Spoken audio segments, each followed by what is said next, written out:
Terry Michael, the Bible lady, and I've got three amazing things in Matthew chapter 14 that I want to share. Well, I guess you can say all the chapters in the Bible are amazing, but I want to focus on Matthew 14 today. So why? Well, this is the account of John the Baptist being beheaded.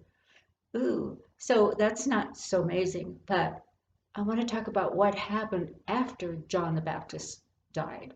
What did Jesus do? So verses 1 and 2 record how Herod thought that Jesus did these mighty works because he was John the Baptist who came back from the dead. Oh my gosh. So verses 3 to 12 tells the story of how John died. Verse 3 starts, so Herod had laid hold on John and bound him, and so you can read the rest and see what happened. So what did Jesus do? In Matthew 14:13, right after Jesus heard that John was beheaded and that the disciples had buried the body, he departed in a ship across the Sea of Galilee, and he went to a desert place. He probably wanted to be alone, to solitary place, reflect on this horrible, terrible occurrence, maybe to mourn.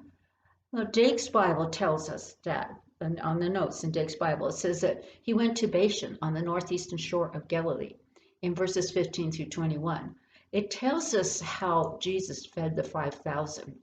That's in Matthew 14, 15 to 21. Wow, he fed 5,000 people. I mean, I get dinner for 5, and that's, no, actually more than that, but it's a feat sometimes to do that, right? That's amazing.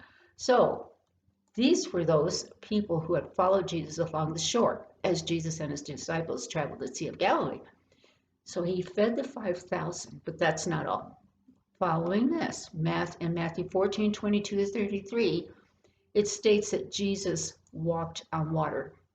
Simply, now you got to admit, that's mind-blasting, okay? But that's not all, okay? They arrived at Gennesaret, and in verses 34 to 36 of chapter 14, you see how all that were around that area brought to him all who were diseased.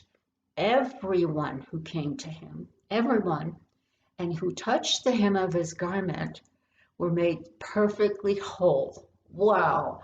So it wasn't just the woman in the crowd when she touched him. All of these people touched him, and they were made whole. Now, I knew about the amazing events of the feeding the 5,000 and him walking on water and the people touching the hem of his garment. I knew about that before, but I didn't realize that it occurred on the heels of John the Baptist's death. Oh my gosh, think about it.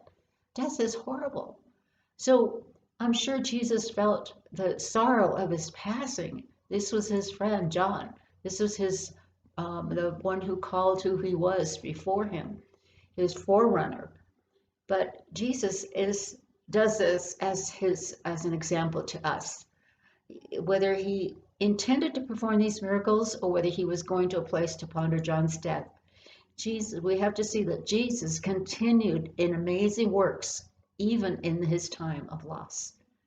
That's really tough, folks. So, is there something in your life that you feel you want to get away from your surroundings about? Well, think about this. God may have many more who are in need of provision, such as Jesus feeding the others, or in need of a safe passage as the disciples in the boat in the storm, or in need of a healing touch. So I hope that you will pray about this and ask God what he would have you do. Think about it and pray about it. What would God have you do in your time? Until next time, thank you for joining the Bible Lady. See you the next time. Right.